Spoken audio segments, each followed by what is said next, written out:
Hey, what's up, guys? Today, we're going to actually get into something that I've been putting off for quite a while now.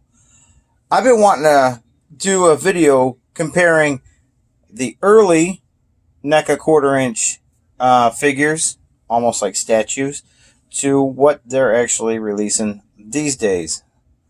So more of an action, fully articulated action figure style. Figure, but in quarter-inch. So these are huge. They take up a lot of space.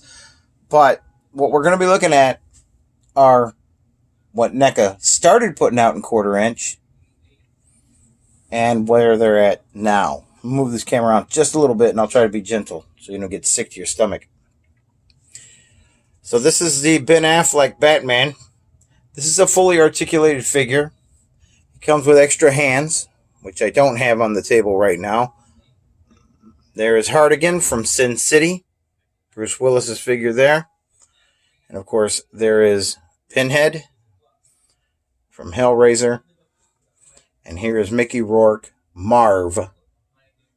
We're going to get a close look at all of these figures and why are they so different. And so I say what we're going to do is we're going to move these aside and work on one at a time. All right, we're going to start off with Marv here from Sin City. The first thing I'm going to say is the sculpt on this thing is amazing. The paint is amazing. And I know they actually came out with these things, I believe, in the 6-inch. The 6-inch figures as well, NECA did. And they looked almost exactly the same. Of course, they were much smaller. I don't own any of the 6-inch. I must say, for half a statue, because that's what the early NECA figures were, you don't get any movement down here. This is all molded. We're going to get into that right now. This is part of the purpose of this video. So you can see there's no movement down here. These are molded in place. You get some movement up towards the top, and you're going to get that in the arm, which you can see right there. And I think you get a little bit of an elbow cut there, but then it starts to look unnatural. And then you do get some head movement, so it'll go down, up, kind of a, cock side to side. Give it a little more character, and of course, it'll rotate like so. Holds his weapon well. His hands do rotate inside the sleeve. So if you put that back, and you do get a little bit of movement here, a little bit of shoulder cut on this side, and his fists are moving inside there too. You can see a nice detail. They're all taped up, and do you remember the movie Sin City? This guy was nothing to be messed with, He was pretty damn tough. Now his long overcoat, it's made of a soft, pliable rubber. Durable, thick, but very pliable nonetheless. I want to give you I'm going to move the camera around so you can actually see some of the detail in this thing. So you can see the tears inside the coat. You can see where it looks like real kind of dried out leather, like it's been through hell. You see a bullet hole right there. That bullet hole serves a purpose. Yes, he did get shot in the movie, but it also serves a purpose, and we'll get to that in a moment. Let's rotate him around. First, let's have a look at the belt buckle here. The belt buckle's painted really nice. You see the wash inside the wife beater there. That's really nice. His boots are sculpted really, really nice. Let's turn him around because the detail doesn't stop there. Of course, we have our cross here that needs to hang across his chest right there, like so. Let's have a look at his face, too, before we move on.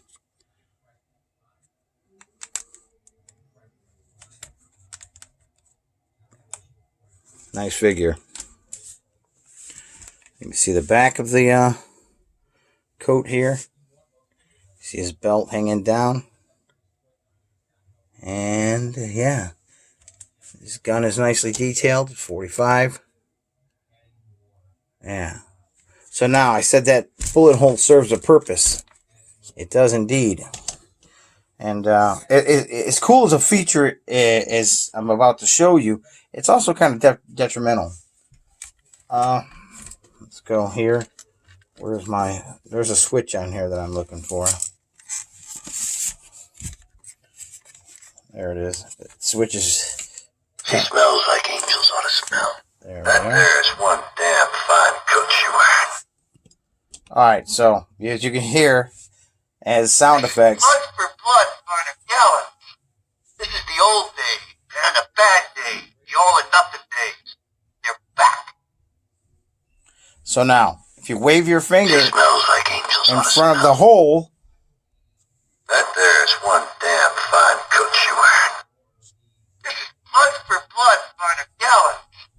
This is the old days, and the bad days, the all or nothing days. They're back. She smells like angels ought to smell. That there's one damn fine coat you wearing. This is blood for blood, Farmer Gallon. This is the old days, and the bad days, the all or nothing days. They're back. alright, let's move on to the next one. So yeah, that was what they were giving you at the time. They were giving you half statue here, because that's what it is. Which I don't mind this, because this is a great piece. I mean, they couldn't have got it in a better pose right there. The kind of a motion pose where he's walking. As you can see, it looks pretty damn cool. But we're going to move on to the next one. So that was one of the things they gave you early on. And then later, you'll see that they dropped the sound effects. And this guy, oh, he drives me nuts. Because right out of the box, this guy never stood. And I'm not the only one to complain about this. Let's look down at his feet. You can see that his feet are much smaller than Marv's. So Marv has a really good stance. And they spread his legs out. Well, they got his so close. And there's so much weight draping down from his overcoat that he doesn't like to stand. No matter what. You can see that right there. You almost have to find a place, and do the best you can. Let's look at detail. Of course, you can see that looks like Bruce Willis in the movie. Got that big scar on his forehead. His tie looks fantastic. And again, he's going to have the same amount of articulation as Marv did. His arms will go up. He got a little bit, but you see how unnatural that looks. So I don't really see what the point is. But his hands do spin inside the overcoat. I'll put his gun back in his hand. He needs his 357. He's got a pipe here, which he did use in the movie, but it doesn't really fit in his hand that well. And he also has a familiar bullet hole right there. That also serves a purpose. And he's got, the same level of detail as far as the paint goes. And yeah, there's just no way to make those this guy stand good, no matter what you try. There might be a sweet spot in there, but it's better if you just lean him up against something and try to get him to look as natural as possible. So there's the back of his coat. Nice supple belt. And you can see there's his on and off switch, and there's his speaker. You can see the coat has slits in it. Well, that's for the sound to escape. So, again, let's turn him on and hear what he sounds like. 19 years old. She grew up. She filled out. I take his weapons away. Both of them. Lead the creep outside. Get that Beretta away from him somehow. And kill him. An old man dies. A young woman lives. Fair trade. Nancy Callahan. 19 years old. She grew up. She filled out. I take his weapons away. Both of them. All right, so there's his sound effects. All of those, all of that dialogue is from the movie Sin City. So we are going to set Detective Hartigan over here, aka Bruce Willis, and we are going to bring in another early Neca quarter-inch or quarter scale figure. Obviously, it's going to be limited, extremely limited on its articulation. But that suits this figure well, because you can see no matter what you do, he's going to stand. He's got a pretty good base on him. But he still has pretty much the same articulation, but you do kind of want to line it up to where these all line up because it'll look natural. You start moving that around, it doesn't look so natural. So I don't understand what the point was. And you got a cut here, which doesn't look natural. So I'm going to bring it out like so. And then this here, I do have a cube for that. I forgot that in the display area. And there's how he should look. So again, what's the point in the articulation in those few areas? I don't know. The head articulation I could appreciate, and if you can get enough out of it. But on this one, it only goes side to side, no up and down whatsoever. But this one too also has a sound effect. And I want to mention that all of these have sound effects, have switch problems. The switches are so cheap in there that they're, I don't know, just cheap. And they take a little bit of dust and it messes with the sound effect because it doesn't turn on and off. So occasionally you got to go in there with a little contact cleaner, spray them and work them. And it's been a while since I turned this one on, but we're going to see right now. There we go. We have such sights to show you. We'll tear your soul apart. Oh, no tears, please. It's a waste of good suffering. Now to activate this guy, his hole is right there. Legendary, even in hell. If you wave it. We have such sights to show you. We'll tear your soul apart. Oh, no tears, please. It's a waste of good suffering. Your suffering will be legendary, even in hell. All right. Turn this off. There we are. Yeah, this one stands really good. Just like Marv, there's no problem with Marv standing. Marv is so stable. This is what Neca has moved on to now with fully articulated joints and so on. And I'm going to leave a link to a playlist at the end of this video where I've reviewed a good amount of these 1/4 inch scale from Neca. But I've never took a look at these 3 statuesque pieces. And I don't even know if I've done this one. So let's get to it. So what has Neca done? They've gotten rid of sound effect. And they've given you fully articulated figures with lots of accessories. This guy came with an extra set of hands and then a couple of extra of these grapples. Like this is closed. Well, it comes with one that shoves in there that's actually opened. Like he's, about ready to fire it. And a couple of other figures. I don't have them here.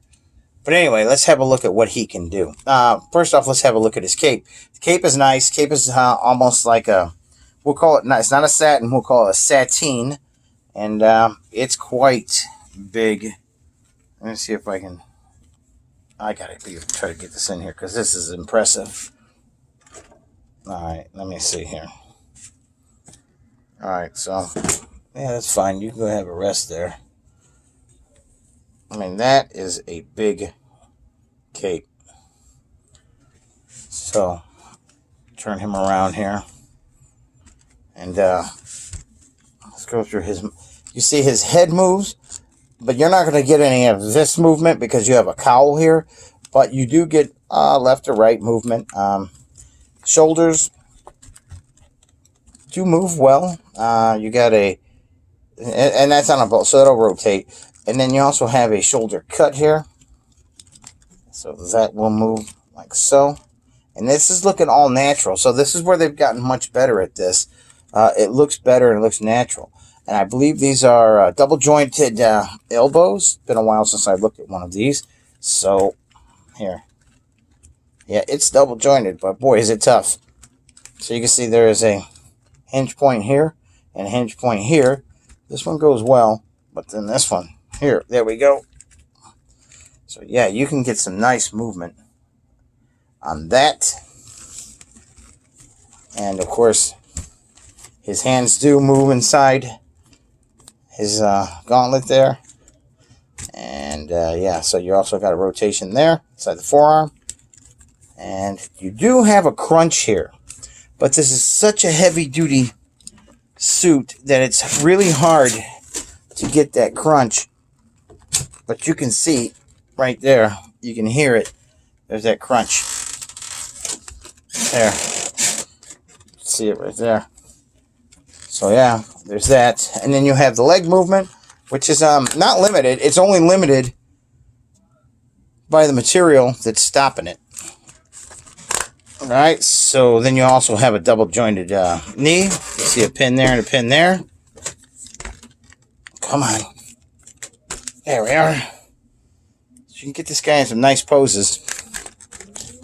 And then no rotation in here, but there is a lot of movement in the ankle, up and down, left to right, and you could pivot it like so as well. Yeah, so there's that. And sometimes this figure is so heavy that the ankle joints, you know, as much as you want them, can also be a detriment because of the weight. So, I mean, they're tight joints, but they are the weakest point of the entire figure. So,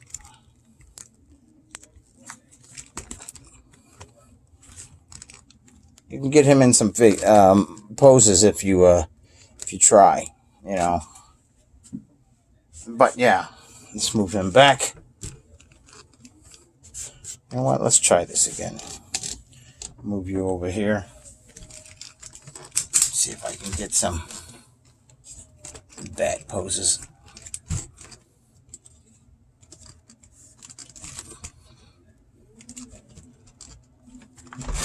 Head going where this gun is going. Then you could probably see. You can really get some posage on that. Yeah, I have an entire collection of these, but like I said, I know for a fact that I've reviewed all of them individually, and I'll leave a link to the playlist if you guys are interested in that. So yeah, really wanted to get this out. A lot of people are feeling a little cramped up because of what's going on, you know, COVID-19 and lockdowns and, you know, voluntary quarantines and stores adjusting their hours. Lucky for me, I got plenty of stores open around here. I mean, not just grocery stores. I mean, the Best Buys are open, the Guitar Centers are open, and, you know, lots of stuff is open. They just altered their hours. But I figured I'd stay home and do this and have a coffee and hang out in my little workroom here and do a video. I think that's what I would rather do right now. Because leaving the house just requires spending money. And I don't want to do that. I don't want to go out just to spend money because I'm bored. This is something I can do. All I want to say to you guys is stay safe, enjoy the video, and you know, spend time with your family. Just don't resent the fact that you're in. Enjoy the fact that you're in. So, yeah, all I'm about.